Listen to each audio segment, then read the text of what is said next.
whatever you want to It's do. all right. We're sure you can see. So, well, it's 11:30. I know we're a little behind schedule, but that's all right. Yeah, it's like every song service, right? So, mechanics.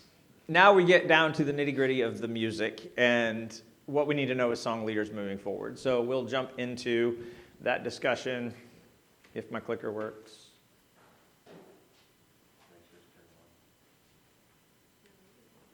Sadness. What's going on, Robin? Oh, it should be good now. Oh, now we went way back.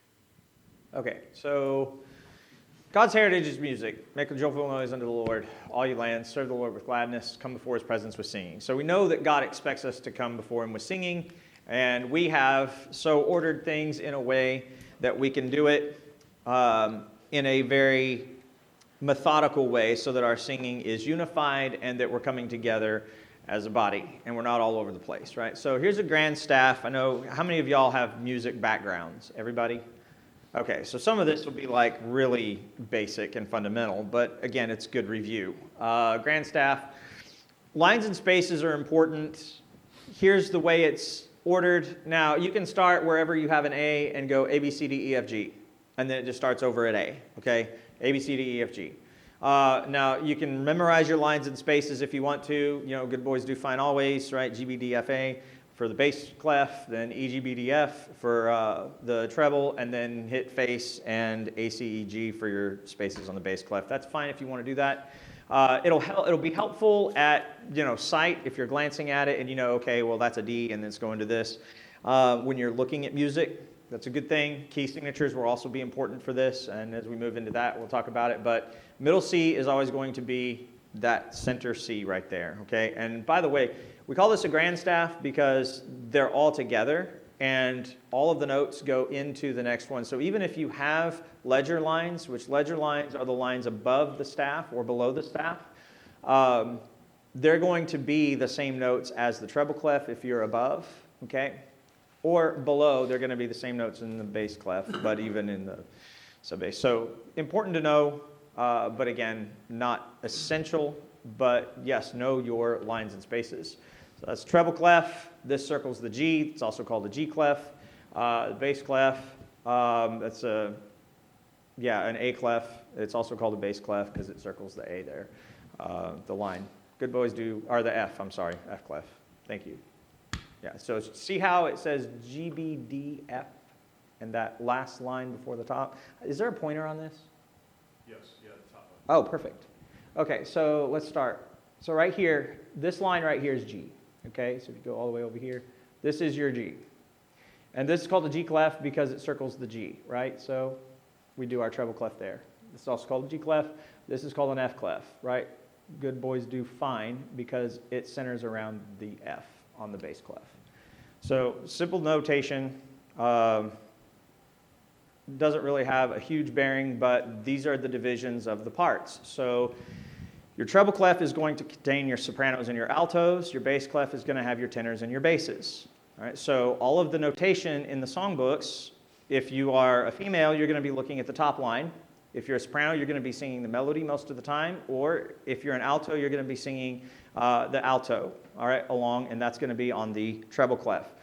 Tenors and basses, tenor's going to be singing the top note of the bass clef, okay, the one that is notated in the top, and the basses are going to be singing the bottom note in that bass clef. So as you go through, make sure that you're not skipping back and forth. One of the big challenges sometimes for people is to stay in their part. I know some people will sing 2 measures as a tenor, then drop down to the bass and sing a couple measures as a bass, then go sing alto, and they go everywhere singing the gospel. All right, that can be frustrating for a song leader because you're looking for consistency in your parts. And so when you hear someone all over the map, it can be somewhat frustrating. All right, but again, the 2 notes, the top note in the bass clef is the tenor line, the bottom note in the bass clef is the bass line, bottom note in the treble clef is your alto, and then you as a song leader will be singing the top note in the treble clef. That is your melody line. That's the soprano, that is the melody, and that's where you will live as a song leader, unless the melody shifts parts. What do you do when the melody shifts parts? So say we're singing in the soprano, and then all of a sudden we have an alto lead.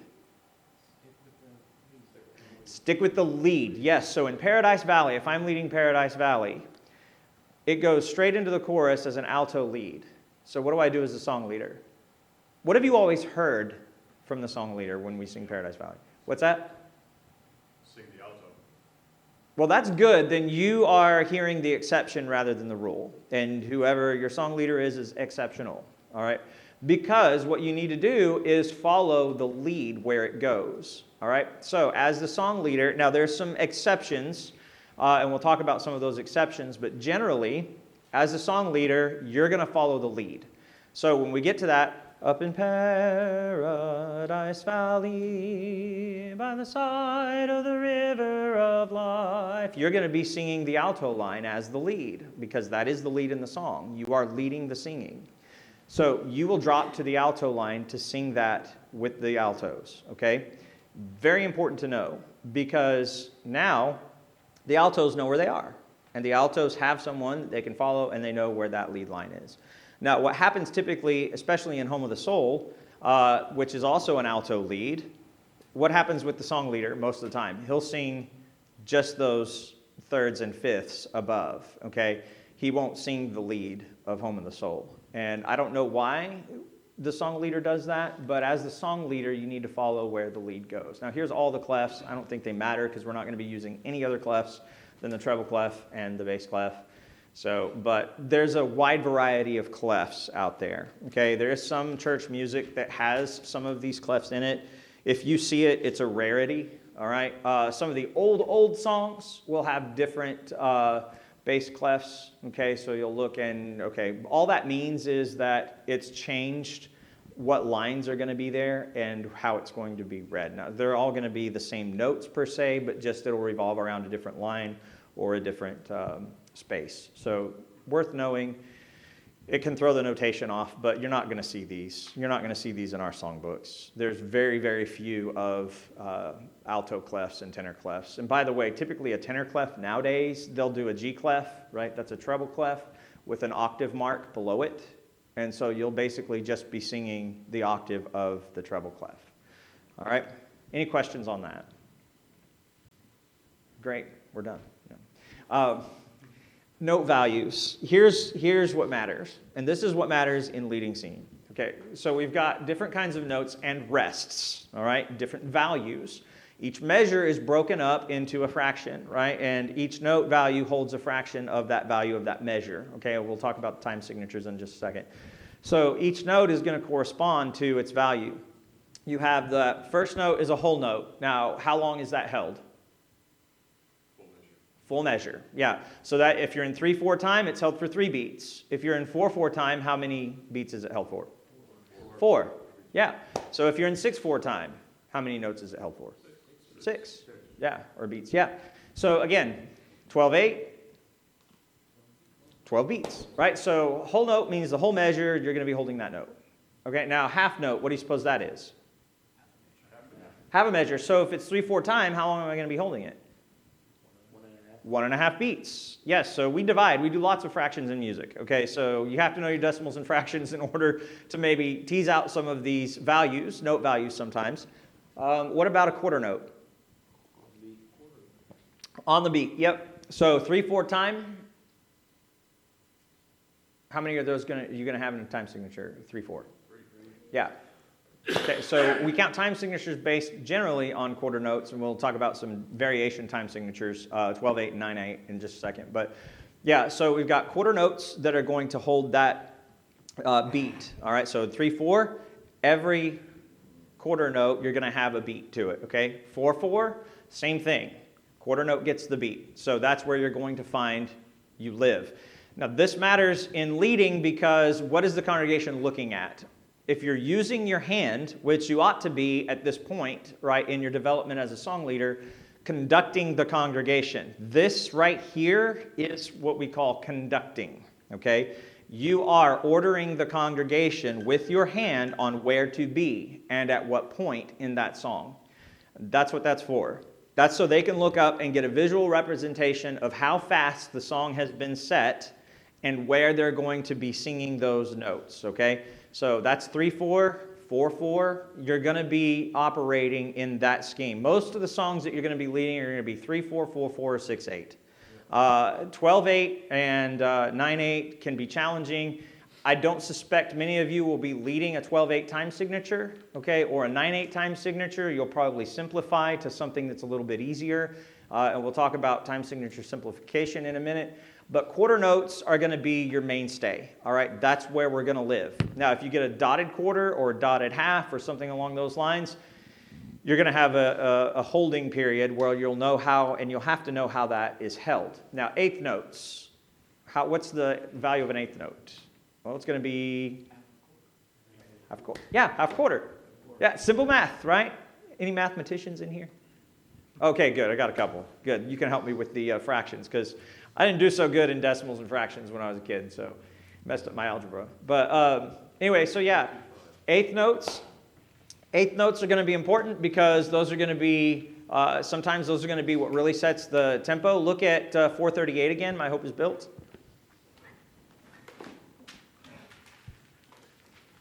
First off, what's the time signature of that song? 3/4. Okay, so what note gets the beat? Quarter note gets the beat, and how many beats per measure? 3 beats per measure, okay? So that means when I'm coming back to the finale on my conducting, the downbeat of that hand is going to be that first note, okay? 1, 2, 3 is up. Down for 1, 2, and 3, okay? So this is going to be the tempo, right? I'm going to be right here, living right here the whole time for this song. Now, I set the pace, remember? I'm the song leader. But what do you notice about the first 2 notes, or the second 2 notes in that first measure? Eighth notes. Right, so now that keys me in, okay? My hope is built on nothing less. So what you hear in this song is what? It's a bounce, right? Bum bum bum bum bum bum bum bum bum bum bum bum bum bum bum bum. Okay, so now we've got the tempo, now we've got the melody, we know what's going on. Important to know, 16th notes, what are those going to look like? Well, they're 16th notes, but these are going to be almost grace notes. Are y'all familiar with grace notes? There are a few songs, Sound the Battle Cry. I don't know if y'all know that song.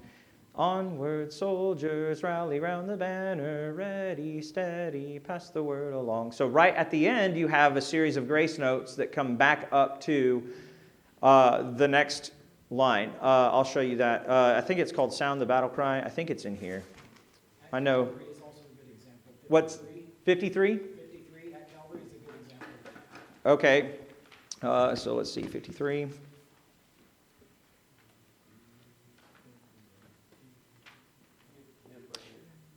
Yeah, years I spent in vanity.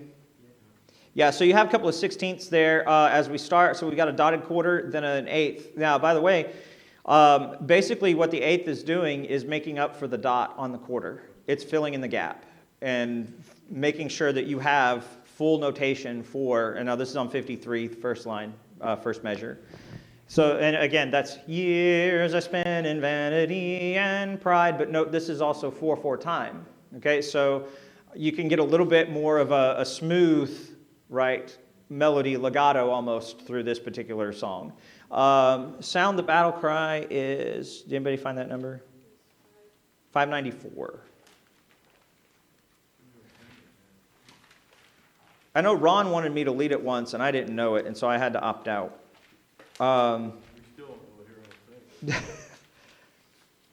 Okay, so it doesn't have it on this version.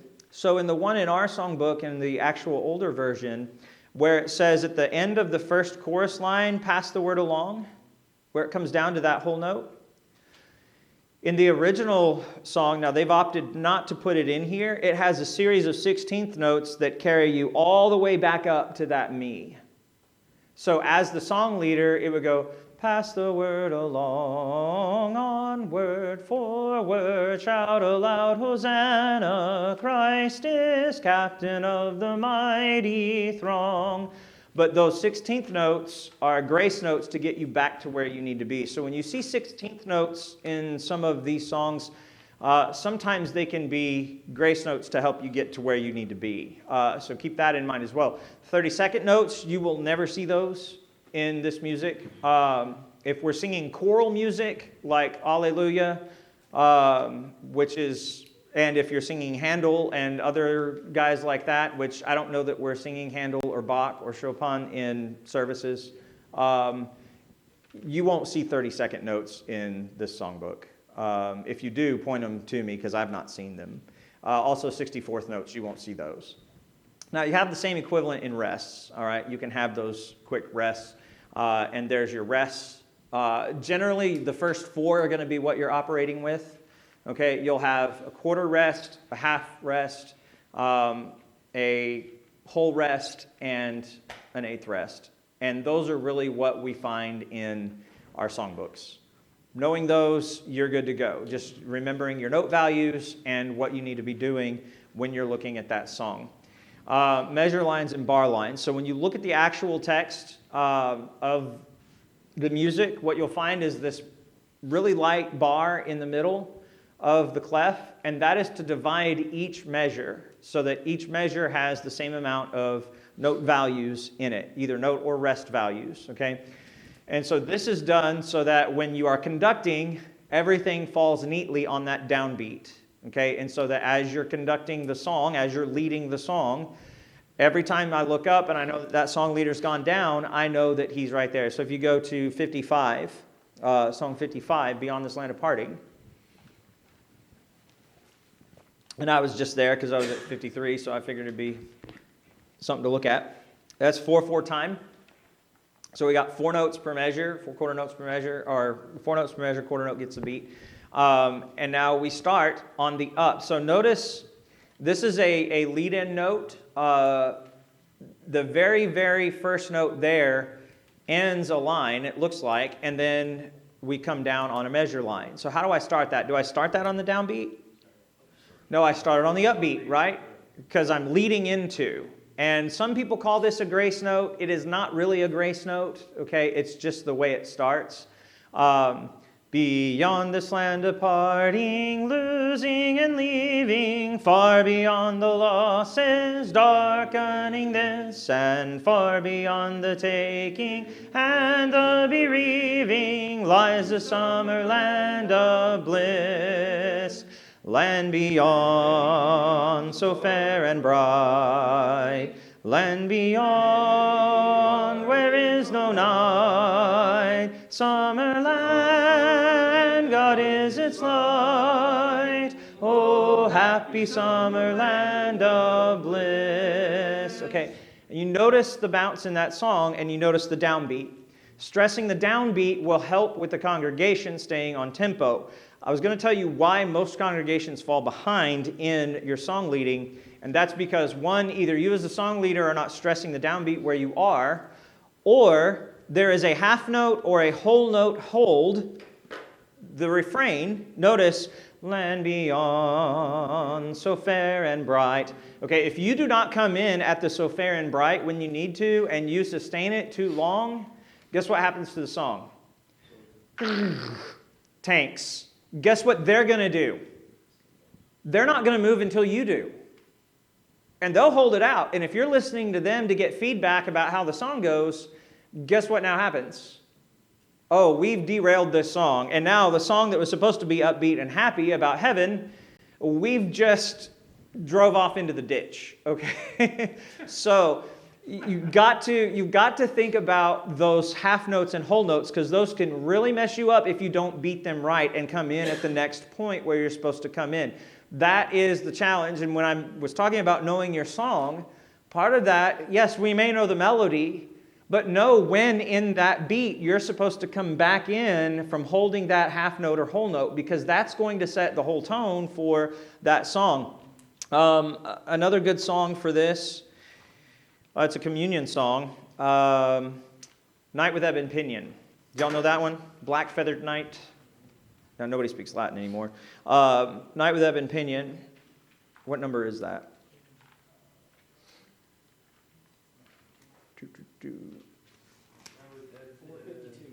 452. Jump over there. So 4:52, what's the time signature here? 6:08. Okay, so what does that mean? Well, I'm looking at something that's completely foreign. How do I lead 6:08? Yes, absolutely. You can lead it like that. You can cut it in half. So 6:08 is actually led 1, 2, 3, 4, 5, 6. 1, 2, 3, 4, 5, 6. 1, 2, 3, 4, 5, 6. Now, what do we simplify it to most of the time? 3, 4. Why? Because it's easy. I'm not going to be beating, right? Because nobody's going to pay attention to that and they're going to think I'm pretentious, right? No. It's 6/8 for a reason, because now look at how it goes. Night with ebon pinion brooded o'er the vale. All around was silent, save the night wind's wail. Now I started that too high. That's a pitch issue. That's my fault because I'm a tenor. But anyway, look at what we're looking at here. The problem with this song is I can start it in 3/4, but then what happens is I slow it down to night with ebon pinion, and it just drags. Okay. 6/8 is intended to be punctiliar. And what I mean by that is it's very deliberate in the movement of the song. So if you've got a 6/8 song and you slow it down to 3/4, or you use a 3/4 time signature or conducting pattern, that's fine. But make sure you remember that this song itself is very deliberate with those quarter notes. You've got to be on it. And that's why a 6/8 time signature is like this, okay? Because you've got to be beating those out. And you have to know that that's how this song flows. Very important for that time signature. But again, measure lines are going to matter, right? We're looking at measure lines, and I deviated. Hope you can forgive me for that. But measure lines matter because that's where your downbeat and your upbeat come together. Okay, so I'm coming down at the end of the measure, and now I'm going back up as I begin the next measure. So every downfall, yes, sir? I want to say there's an acoustic reason for the people in the congregation dragging too, because sound doesn't travel as fast as light. So if the people in the back are listening to you instead of watching you, and then you're listening to them, there's going to be a delay, so they're always going to end up a little bit slower, even if like they're not trying to drag. They think you're with you. Yeah, and in some respects you are correct, and in many larger congregations that is certainly the case, right? Sound only travels 724 miles an hour or so, right? Is that about right? So, yeah, it's not as fast as light. But you are correct. In a lot of the larger congregations that I've led singing at, 5, 6, 7, 800 members, you're looking at a really hard challenge to keep everybody with you because there is that responsive nature, right? Our reflexes are not as fast. So we may hear it, but then hearing, seeing, and then reacting, right, all take time. And so you'll get a lag. If you are beating the time correctly and you don't change your time signature, okay, what can they always look at and know where they are? The conductor, looking at the song leader. This is why you, as a song leader, have to know your conducting patterns and know them and have them down pat and not listen to the congregation to try and slow you down. So whenever you're leading singing, generally ignore what they're doing for a while, unless it's just a gross ignorance of what you're trying to accomplish, then stop and say, hey, pay attention, folks. But otherwise, stick to your pattern, stick to the leading, and use that as your guide, not the response from the congregation, okay?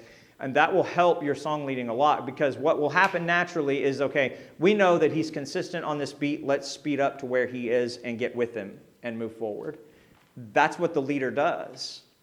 That's what you as the leader do, okay? So now the whole congregation is with you after you've started it. And have y'all ever heard the guy who starts the song out really fast and then slows down really quick? Why do you think that is? Keeping up with it. Yeah, he's trying to start it fast. Like, that guy that wants to lead, hallelujah, praise Jehovah. Yeah. And then by the end of the first verse, he's all the way slowed down by maybe 3 or 4 times. Why? Well, because he listened to them and didn't stick with his standard. All right, don't listen to the feedback of the congregation initially. Stick with what you have set. Now, it's important to set the tempo correctly. By the way, Old Rugged Cross. We know that song, right? That is a waltz. Did y'all know that? Yeah. And it should be, but how do we lead it? On a hill far away stood an old... So that song, written generally, on a hill far away stood an old rugged cross, the emblem of suffering and shame. Do you hear the waltz? See, that's a waltz. And that ought to be led the way it's written, not on a... Right, because that's a drudgery, isn't it? And so that changes the whole tenor of that song. It changes the whole feel of that song when it's led the way it's written. So again, knowing your measure lines, when to come down, is going to be important for making sure that the people are with you and following you. Here's your time signatures. 2-4, what else is 2-4 also known as? Or, well, it's not also known as. 2-2 is known as that. 2-4 is cut time. 2-2 is common time. 3-4 is going to be just a standard time signature, right? 3 quarter notes, right? 3 notes per measure, 4 notes. Fourth note gets the beat, quarter note gets the beat. Same thing with 4-4. Which ones aren't you familiar with? 12-8, yeah. How would we simplify 12-8, do you think? 4-4. Yeah, simple fractions. So we simplify that to 4-4. 9-8, what do we simplify that to? 3-4. But remember, 6-8, 9-8, and 12-8, if you're simplifying those, make sure you notice what the notation is, okay? You can simplify those, but it can scuttle your ship sometimes. There's a 12-8 song that I had in mind, and I cannot remember what it is now, that we sing. I think 588 is one. 588. I know that number. It better not be Sing and Be Happy. The chorus, anyway. Sinners Jesus will receive, yeah, 12-8. Okay, so what happens in this song? Great song. I appreciate that, Kent. Sinners Jesus will receive. What's happening here? So, notationally, as far as, why do we get a time signature shift in the chorus? Yeah, it has a different feel. There's a couple of things to notice in the chorus, right? When you look at the melody line of the chorus, what do you see in that second measure?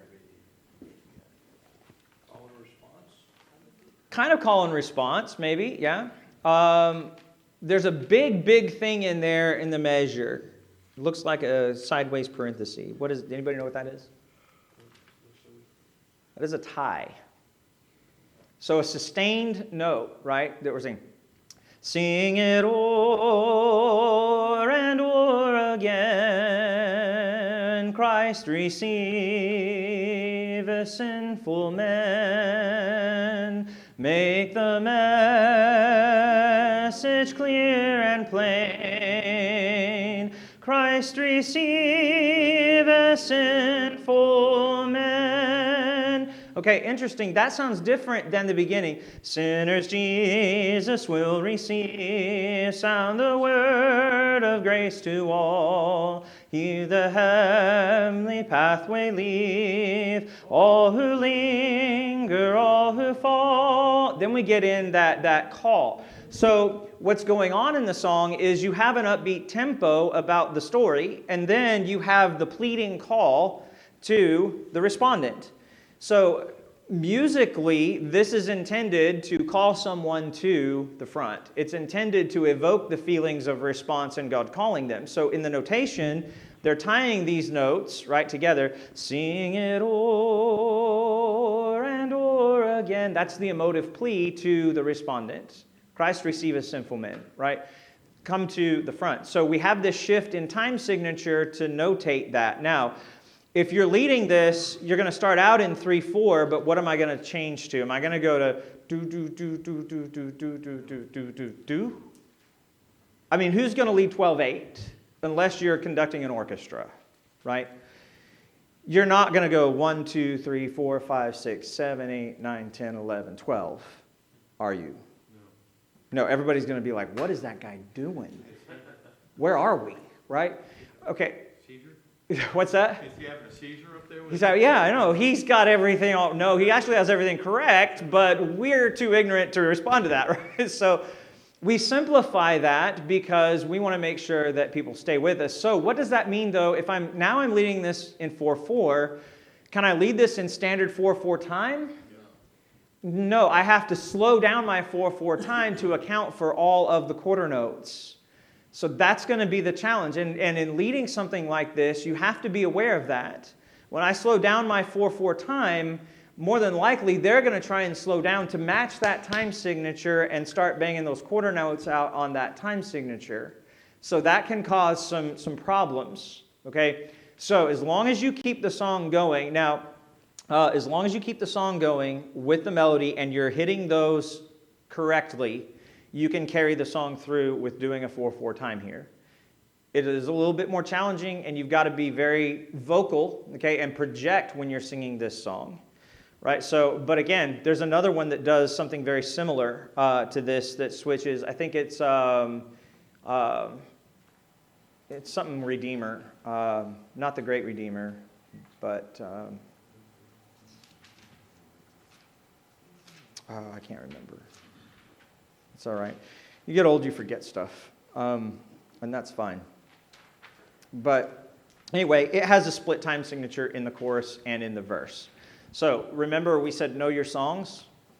Don't just look at the top time signature and go, okay, this is 3/4. Because we had a guy get up a couple of Sundays ago and lead that very song, not Sinners Jesus Will Receive, but the one I'm referring to, and he forgot that the chorus was a different time signature, and he got to the chorus and was still leading it as a 3/4 instead of a 9/8, I think is what it's shifted to, or a 12/8, and it was way off. And so everybody was like, oh, okay, what do we do here? This is odd. And so he realized it after the fact and switched and made sure he sustained the note values for what they really should have been. But the problem is we get so wrapped up in this time signature that we're like, okay, we're going to stay here. Well, the chorus changed on us, right? Remember I mentioned it may be at Morn. That one changes multiple times. In fact, that's worth our consideration. Jump over there. I think that's in this songbook as well. It may be at Morn. Yeah, number 96. Now, I don't know how many of y'all know this song. It's a fantastic song. But look at the notation here. Now look at the time signature. What's that? Alternate 3/4 4/4 3/4 4/4. Yeah. So this is led. Do y'all know this song? Okay, so I'll pitch it correctly so that you hear it correctly. But I think we're in D flat. So it goes. It may be at morn when the day is awaking. Then we go to 4/4 time right there. How do I know that last measure is 4/4? Yeah, I've got a quarter rest and I've got 3/4 notes. So now what happened all of a sudden at the end of that line? Well, now as a song leader, I've got to know, okay, on that measure, I have to switch to 4/4 time. It may be at morn when the day is awaking, when sunlight through darkness and shadow is breaking, that Jesus will come in the fullness of glory to receive from the world his own. So we have that full note there, right? And then we've got, or a half note with a dotted half, and then we go 3/4 down into the song. Oh, Lord Jesus, how long ere we shout the glad song? Christ returneth, hallelujah, hallelujah, amen, hallelujah, amen. What do you notice at the end, by the way? What do you have above the measure? Ritornando, right, that's Italian, that's not Latin, but it means slow it down, okay? So at that point, we slow things down and we sing that ending. But notice the time signature. So not all songs are created equal. Pay attention to the time signatures because they're going to matter. Here's your conducting patterns. Here's 2/4. 2/4 is just simple up and down. That's easy to do. My kids do that. They love to lead songs that are 2/4. They can do that. 3/4 you should know quite well, right? It's the triangle. I always remember it as a triangle. down, over, up, down, over, up, down, over, up. 4/4, it's going to be a triangle with a tail, right? Tail, over, up. Tail, over, up. Okay, so, and then 6/8. This 6/8 is what I was telling you is every 6/8 song. 1, 2, 3, 4, 5, 6. 1, 2, 3, 4, 5, 6. 1, 2, 3, 4, 5, 6. Now you can do that. And I will tell you, if you're leading 6/8 songs and you're a 6/8 song leader, you love to lead a lot of songs that are written in 6/8, master this because this will keep the tempo very, very nicely for all of those songs. If you're a guy who likes 3/4 and 4/4 most of the time, yeah, learn it, but also remember that you can simplify to 3/4, but don't do a 3/4 too fast. Remember, we got to hit all those notes in that 6/8, right? It's got to be that really pop up, right? Pop up, almost a triplet sound. Okay, so again, yes, sir. I was going to say that when I like 6/8 songs, but I usually simplify it to 1, 2, 3, 4, 5, 6. One, so like a 2, 2, but a. Yeah, but you're counting in your head, right? So Yeah. Yeah, and you can also do a bounce. I know some people will do a bounce, and they'll do like a lowercase h. They will come down, bounce over, and then up, bounce over, and then up, bounce over, and then up. That keeps the beats correct. But again, your downbeat is the problem. That's where you're going to find, to be problematic, is because you want to make sure that you're coming down on that measure line so that everybody knows, okay, we're with you, we're following, we're tracking. So 6/8 time, it can be a booger bear if you aren't real familiar with it. I know a lot of people start out in 3/4 when they're looking at a 6/8, and then the song, again, caves in, right? So be mindful of the tempo of the music, okay? That's a big part, and that's an indicator for those times. Now here's,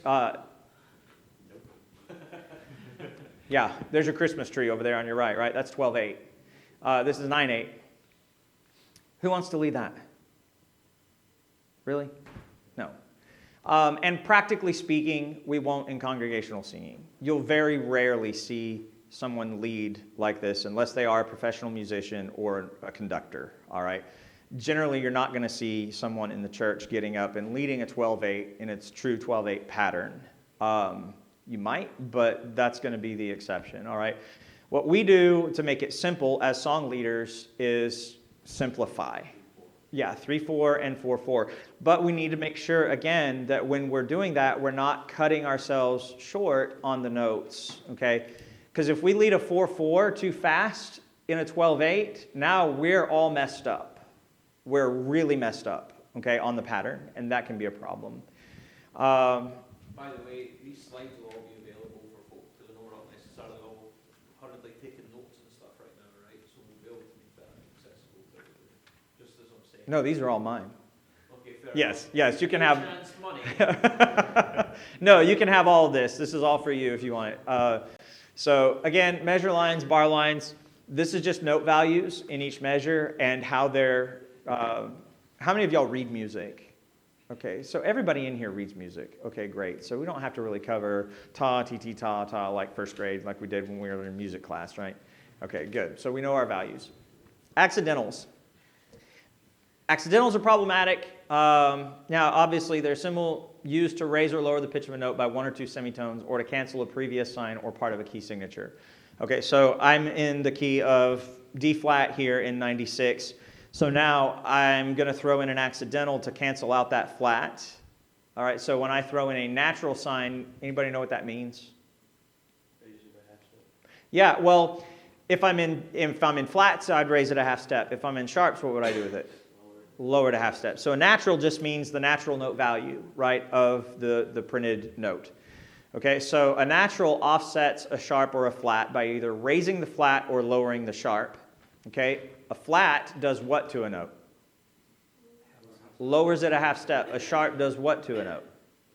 Raises it a half step. Okay, so accidentals. Now, what is that star or that X right there? Anybody know? Double sharp. And what does that raise it? Whole step. There is a song in our songbook that has a double sharp on it. And I don't know why they wrote it this way, but you go down to a so, okay, to a fifth, and then you go up to the 6th, and then you go back down to the 5th, but then it throws a double sharp on that 5th. Why didn't they just leave it as a 6th? It does beg the question. Sometimes notation is weird and you don't know why they actually did that. I think the reason was chord structure. They wanted to make sure that it was a particular chord in that song, because remember, all music, especially our music, is built on chord structure. And so you have 1-4-5 chord progressions, 1-4-6-5-4, and that kind of thing. So you can go through those chords and look at the movement of them. But in that chord, that double sharp was probably put on there just to keep a particular chord structure in the same key. Yes, sir? You did that because you didn't want to confuse the Kapellmeister when he was playing on multiple keyboards simultaneously. Oh, really? Yes. Oh, okay. Well, there you go. Learn something new every day. But there's only one double sharp in this whole songbook. Okay? And it's in a song that we do sing. It's a communion song. I can't remember it off the top of my head. But it's only 2 stanzas, or 2 verses. But yeah, you'll see it. And so when you see it now, you know, okay, that's a double sharp. And we just stay at this line. If you're a bass, now it's for the basses. So guys, if you're singing bass and you see that double sharp, just stay back on that note that you were beforehand. All right, because that's all it is a continuation of that same note. You have a double flat. You can do double flats there, and then a natural sign. Double flat is just to lower it another half step. All right, so you're going back down. It's consistent with the double sharp. So, and a natural. Now here's your key signatures. Here's really kind of the thing that we need to know as song leaders. Where are we? What key signature are we in? So if you're looking at 96, what key are we in there? And you can play matchy too, by the way. Yeah, D flat major. Why do I need to know the major, Joel? Why do you need to know the major? That's when you're pitching. Okay, when I'm pitching it, yeah, I need to know that it's in a major key. What does that do for the rest of the song? What is the other kind of keys that we have? We have majors and minors. So why does a minor key matter? It has almost discordant sound. It's not. Yeah, it's that eerie feeling, right? It's that, sadness, right? Lethargy, really kind of dark, gloomy can be. We do sing songs in minor keys, by the way, in the song, but we may not know that, and we may start them as thinking that they're major songs or written in a major scale, but they're actually written in a minor scale. And so that matters for how we revolve around that music, all right? These are all your key signatures. You can print this off and hang on to it as a cheat sheet if you want, but does everybody have one of these guys? Perfect, you brought one. So how do we know whenever we have an accidental there? Say we're looking at G major, that second one down on the left-hand side, G major. What note is my do? Where do I pitch this at?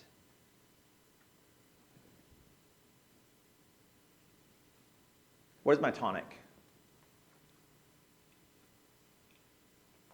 Okay, so the name of the key is your tonic. All right, that's going to be your root note, your bass note. All right, do. So moving out of the key of C major, which you see its relative minor there is A minor. G major, the relative minor is E minor. Okay, what we're talking about is if I want to know the do, where I'm starting, okay, or what the commonality is. Let's see, where's a good song that I can do this with? It's very simple. Just As I Am. Go to 380. Everybody knows Just As I Am. I want you to look at that particular key signature and tell me what key you're in first.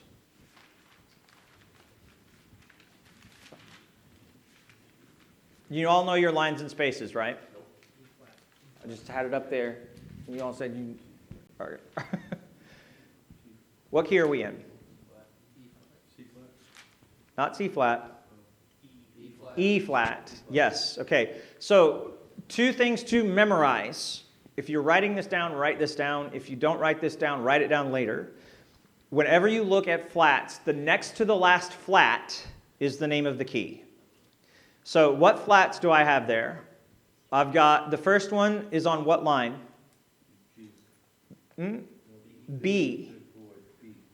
Then I've got E flat, and then I've got A flat. So B, E, A I have here. So I go back up to the next to the last flat, okay, in this particular key signature, and that's the name of the key.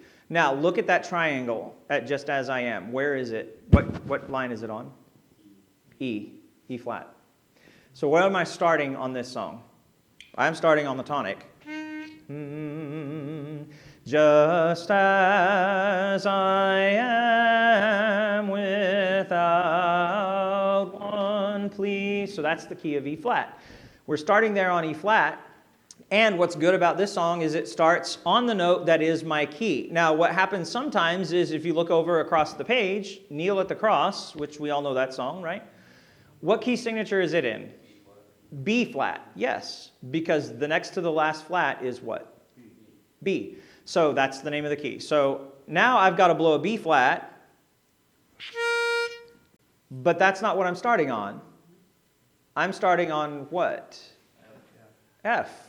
That's my fifth. So I go, do, so. So now I know, okay, I'm starting on the so, the fifth there.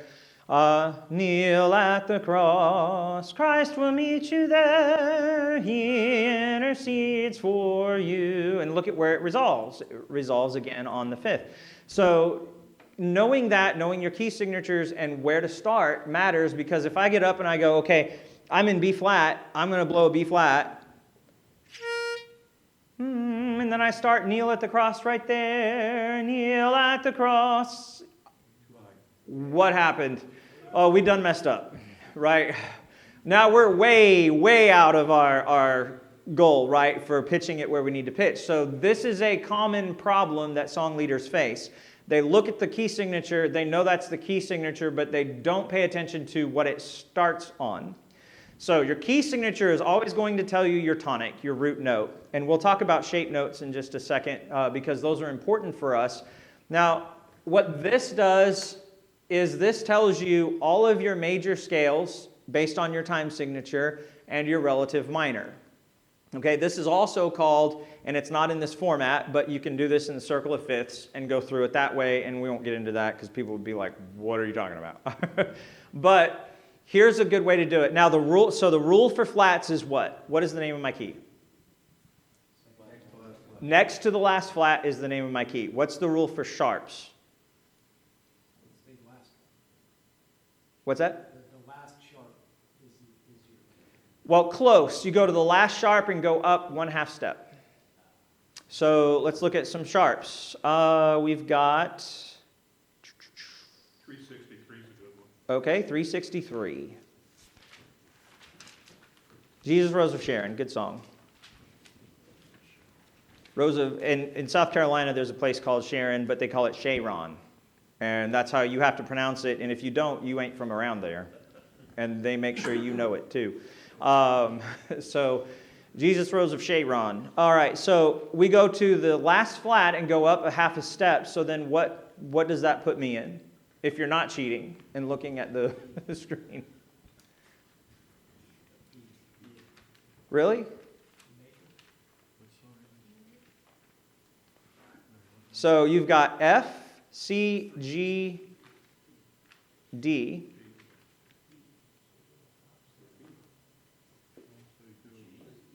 Well, look at where the triangle is. Where's the triangle? What space is that on? Is that on E? Yep, that's on E. Okay, so what is it the key of?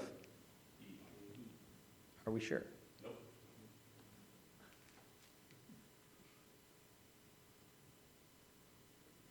So fat cats go down. Did that fat cats go down? Where in the world? Okay, so we're in the key of E, right? Yeah, so we go up 1/2 step from D. Okay, so look at that last sharp. What is the next thing above? What is a 1/2 step above that D? E. So that is our major scale. So every time you have sharps, you look at that sharp and then go up 1/2 step, okay, from wherever that sharp is on that key signature and that will tell you the tonic if you don't have shape notes. Shape notes are the cheater's way of knowing what key you're in, okay? Now, why is it not E sharp? I mean, there's a bunch of sharps on there. Why is it not E sharp? What's that? There is no E sharp. Yes, because E is not sharped. That's correct, right? So we've got to take into account what we have in the key signature. So basically what this is telling us is all of these particular notes in this scale are going to be sharp. The F, C, the G, and the D are all going to be sharps. So when I'm singing, right, and I'm putting this music out there, I need to know that if I'm playing, those are going to be sharp. If I'm singing, those are going to be sharp. So what does that mean for how I pitch this song? Well, it's in the key of E, so I can blow an E. But is that where it starts? What does it start on?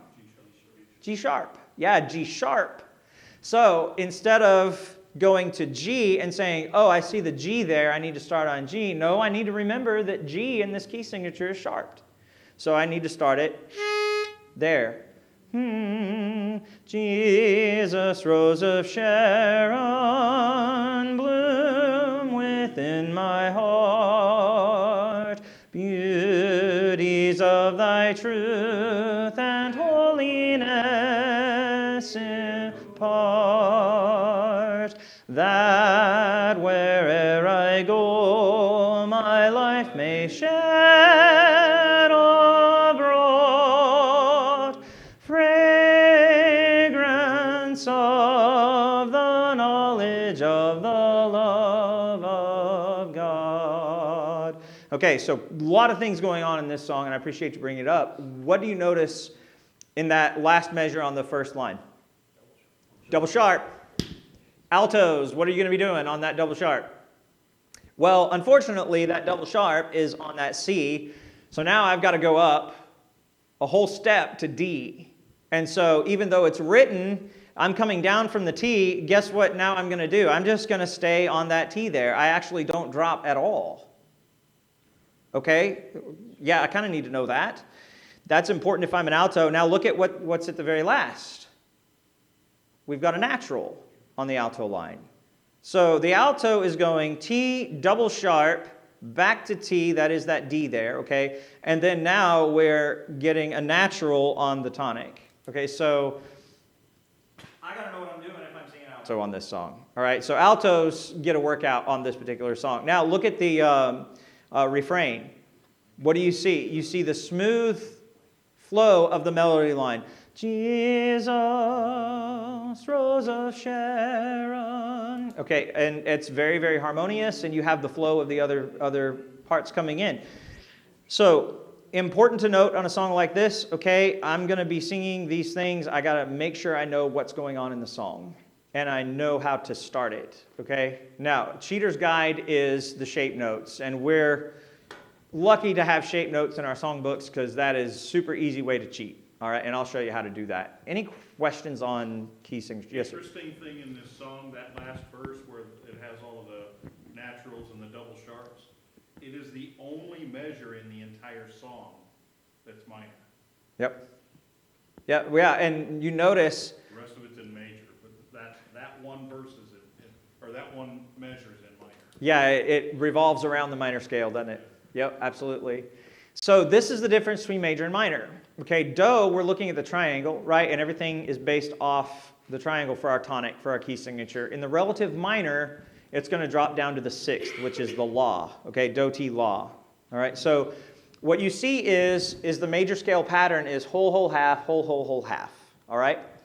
So you see the second part down there, major scale pattern? So every interval in the major scale, right, you're going to have two half steps. And that's between Mi and Fa and Ti and Do. All right, so whole, whole, half, whole, whole, whole, half. I need to know that when I'm trying to knock out some of these songs because sometimes I won't always know the song and I want to go back and learn it. And so now I'm trying to figure out and work these notes out. That's important. Minor scale pattern is just going to move down to the sixth and start on the sixth. Whole, half, whole, whole, half, whole, whole. Okay? That's the minor scale. Now, basically why it's called the relative minor is because it shares the same key signature, that is the same sharps or flats of the major scale. All right? So that's why we call it the relative minor, is because in that key signature we have two scales that are going on. We either have this particular major scale or this particular minor scale, and they go hand in hand. Now here's your scales. This is what we love. By the way, this is integral to know. You need to know the steps between this. Have y'all ever heard the song from The Sound of Music? Do, a deer, a female deer, re, a drop of golden sun. Okay, so if you can memorize those intervals, do, re, mi, fa, sol, la, ti, do, ti, la, so, fa, mi, re, do. Memorize those intervals, and you can sing any song in this songbook. Because all it is interval notation, and here's how. Shape notes are brilliant. And whoever invented them did a great service to people who are visually impaired at lines and spaces to see, okay, now I know what I'm doing. Right? Do is always your triangle. Everything's built off the triangle. That's your tonic. Do, re, there's your second. Mi, there's your third. Fa, sol, la, ti, do, ti, la, so, fa, mi, re, do. That's C major. Okay. What you notice about this is, oh, those look like the notes in the songbook. And now I don't have to have all the other stuff because I can jump from a first to a third, or a third to a fifth, or a fifth down to the fourth. Basses, you're going to live in 1, 4, and 5. And maybe a 6 every now and then when it calls for a 6, but that's your wheelhouse. Basses are all over 1, 4, and 5. Why? Because in the chord structure of each song, basically this is what you're operating out of. And you're going to be supporting the rest of the song by singing these major intervals. Tenors, if you're a tenor, you're going to be living in the 5th through the 1st and then into the 3rd of the octave. All right, so you're going to be mi, re, do, ti, and you're going to kind of hang out in that la, ti, do, re range. And so memorize those intervals. Yeah, you'll get a lot of tenor lines that go from so to do and do to so, and fifths are generally easy to memorize, but memorize everything around the do, ti, do, la, okay, and do, re, do, mi, because a lot of the tenor support lines are going to be in that area. Altos live in the same place the basses kind of do in the treble clef. But they'll come down a little bit and merge with the tenors, so you'll hear a lot of correlation between that. And then soprano, you're the lead. You get to do everything the melody does. So that's a great blessing there.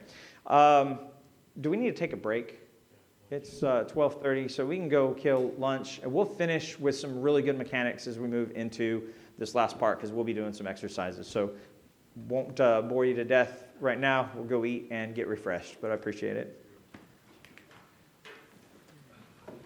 We